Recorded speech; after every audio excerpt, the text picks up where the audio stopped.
হাতে বাইরে মত হইল পায়ে কন্যা হায়াত হইল হাতে বাইরে মত হইল পায়ে যেই জায়গায় যার মরণ লেখা সেই জায়গায় সেই মরে আমি বুঝিলাম না গো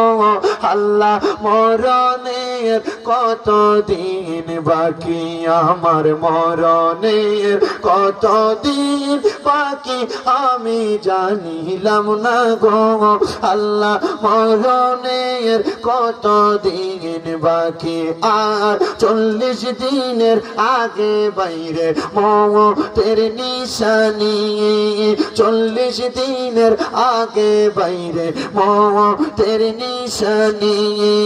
জমদূতে বান্দিয়া নিবে চোখে দিয়া আমি জানিলাম না গো